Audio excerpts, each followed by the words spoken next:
Hello summoners and welcome back to another mid-patch update. My name is Irene and I'll be your host for this video.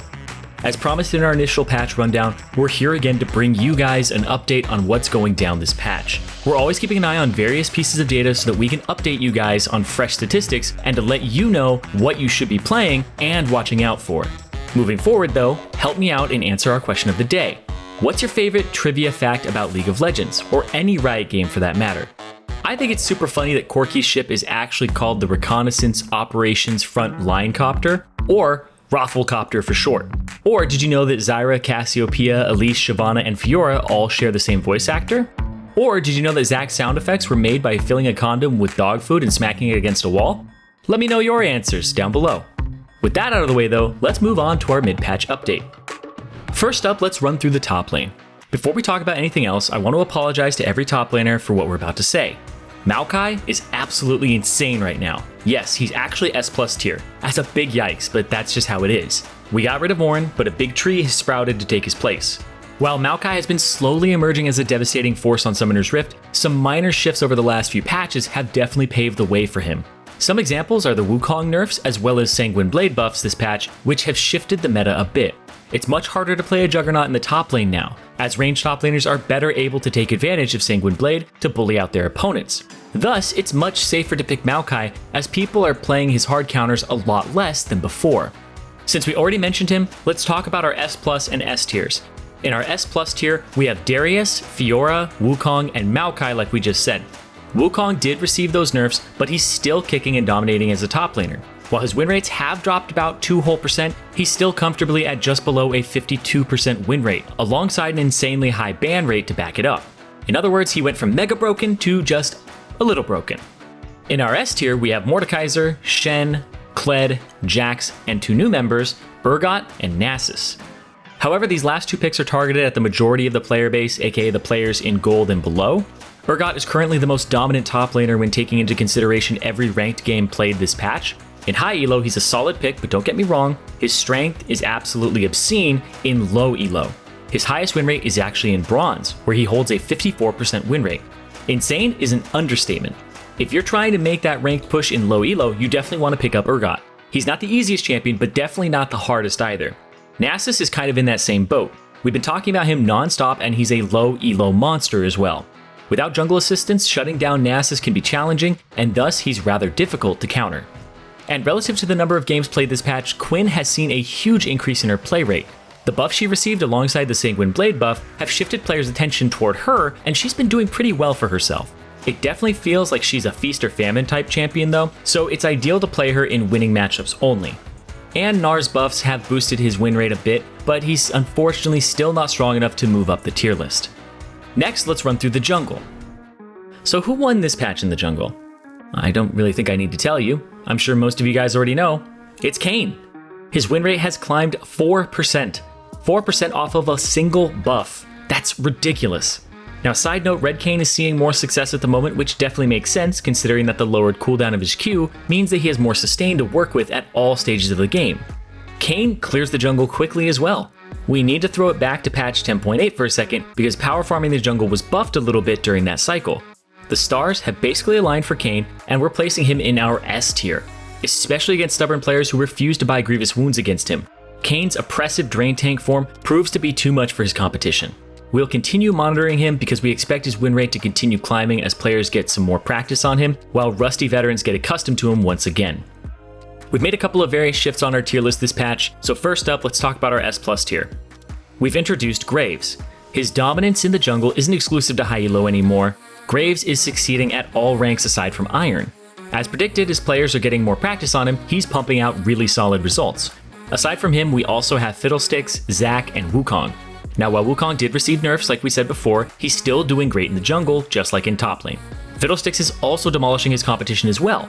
He's showing more and more that he's actually busted. He's got high AoE along with multi-target crowd control, and his incredible sustain that makes Fiddlesticks a solo queue superstar at the moment. Following up in our S tier, we now have Lee Sin, Olaf, Rek'Sai, Shaco, Trundle, Nunu, Elise, Warwick, Kayn, and Evelynn. Karthus and Echo haven't been performing as well as they previously have, and a big reason for this is the rise of Fiddlesticks. There aren't nearly as many magic damage dealers as physical damage junglers in the game, and essentially since more players are hopping onto the Fiddlesticks hype train, the need for those champions has lowered significantly. Thus, we've moved Karthus and Echo to the A tier. They're still solid choices, but they can't compete in the same league as something like Fiddlesticks. The exception here is Elise, who we've moved only down to the S tier. Now, while Elise is just an average pick at most ranks, she's still finding immense success in elite levels of play. Her strengths allow her to exploit her opponents especially well, but not all the player base is able to take advantage of them yet. Execution can be rather difficult because of the coordination that's required. Mistakes can happen, but if we give it enough time, Elise's win rate will likely rise naturally. Kayn and Evelynn are now S tier. We just spent a decent amount of time talking about Kayn, so let's move on and mention Evelynn. Evelynn received a minor buff to her Q last patch, and she immediately saw an increase in her win rate, and it's continued to climb even into this patch. Once again, she is terrorizing the jungle. Evelynn's stealth mechanic makes her one of the most difficult champions to deal with in solo queue, as she's able to randomly appear next to her opponents and one-shot them. Evelynn is one of the most difficult champions to play against when you're not playing coordinated competitive games because of this. And that is another reason why something like Rek'Sai is still in that S tier, because she's able to deal with champions like Evelynn. Now with that all said, let's talk about our mid laners next. For the mid lane, our S+ tier actually hasn't been touched. Fizz, Diana, and Talon are still the superstars.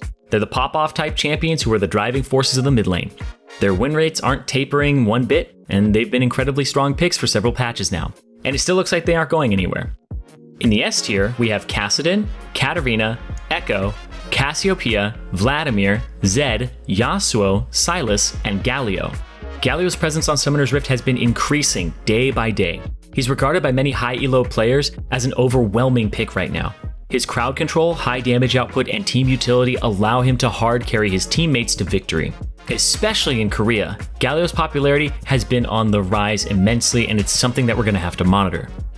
And in spite of buffs, Lissandra's win rates haven't escalated as much as expected. We've bumped her back down to the B tier, but we'll make sure to continue monitoring her statistics for the time being. Nocturne also received a minor indirect buff with the various buffs Sanguine Blade received.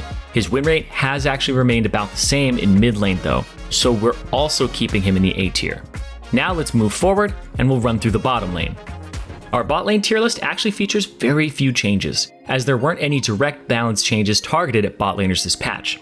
Draven's been popping off in the bot lane, and we've decided to move him up to the S tier. But before elaborating on that, let's talk about the other S tier champions. In the S+ tier, we have Misfortune and Ezreal. Like at the beginning of the patch, these two champions are easily the strongest marksmen down in the bot lane. They are rather reliable. You can always count on these guys to do their job. Misfortune's laning is ridiculously powerful, while Ezreal can safely farm. Both of these champions scale well into the mid game, and that's where most of the decisive fights take place. In the S tier, we have Vayne, Caitlyn, Jinx, Kai'Sa, and Draven. Draven has been performing phenomenally. We've seen his win rates increase drastically from patch to patch. Once again, he's regained his status as the token lane bully, who's able to abuse his ridiculous early game power as a driving force to snowball off any lead he creates for himself. We've also moved Varus into the A tier because he's been doing pretty well in spite of the nerf he received on 10.8. Although his ultimate's cooldown took a hit, his nerf wasn't significant enough to knock him out of the meta. Although he's not the most popular pick, he's a great counter pick who can keep the likes of short-range marksmen like Xayah and Lucian in check. Speaking of Xayah, she on the other hand hasn't been producing the results expected of her. Xayah was buffed on the very same patch, but her win rate is still rather low, sitting just below 48%. We're moving her back down to the B tier because she still feels like she's lacking the same carry potential that we once saw in her. While her low win rate might not merit her replacement, players need to remember that she's significantly stronger when laning with Rakan as she enables him. Also, Xayah's versatile kit makes her a powerful champion in the right hands, as well as under the correct circumstances. Finally, let's wrap up the tier lists with supports. Surprisingly, supports see very few changes as well.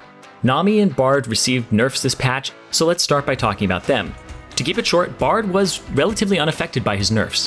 While he's objectively weaker, hitting his utility alone hasn't completely gutted him whatsoever. He's still a powerhouse lane-dominant champion with the same playmaking potential as before. There are definitely cases where the nerfs can be felt, but most of the time, he's the same old Bard. Nami's win rate has dropped quite a bit, so we've actually dropped her down from the S+ tier to the S tier. While she no longer sports a ridiculously high win rate where she peaked at just below 53%, she's still sitting comfortably at 51% in Platinum and higher. While considering all ranks, Nami is currently around 52%, so she's still a solid pick in all regards. A little weaker and more exploitable, but definitely still able to carry games by creating leads during the lane phase, and denying hard engages later in the game. In our S+ tier, we now feature Leona and Blitzcrank. These two engage-oriented supports are probably happy with the Nami nerfs, as they're now even harder to outpressure. The S tier consists of Thresh, Nautilus, Morgana, Lulu, Bard, Nami, and two new members, Janna, and you and me are both going to hate this, but it's Yuumi. Yuumi's ban rate is currently sitting at 37%. Everybody hates her, and for good reason. Yuumi fits into basically every team composition, and she's relatively easy to play. What makes Yuumi hard isn't playing her, it's playing with her. As she's gained more popularity, players have figured out how to play with one on their team, and thus her win rates have been slowly climbing as well. Yuumi is a huge issue to deal with because killing her is extremely tricky. She's like a parasite jumping from host to host. While the ally she's on is about to die, she jumps to the next one, meaning that she's usually the last to die during fights or skirmishes. In other words, she can continue to provide value to her team throughout basically any fight that occurs, from start to finish. Janna has also been finding a ton of success over several patches now. We've finally decided to move her up in the placements because of this. Taking into consideration Nami's nerfs and the fact that they both fill a similar niche, this makes Janna a much more appealing pick than before. If you're ever wondering who you need as an enchanter with disengage, you're usually going to be deciding between Janna and Nami in most cases. Nami nerfs mean that Janna has become a slightly better choice. We're not saying these are the only two, there are plenty of other enchanter supports who are great in certain situations, but it feels like these two are definitely the most versatile, which is why we're placing them in the S tier. Now that concludes our 10.9 mid-patch update. If you enjoyed the video, make sure to leave a like, comment, and subscribe so that you can stay updated with all the different kinds of content we're releasing. Until next time, best of luck on the Rift, guys.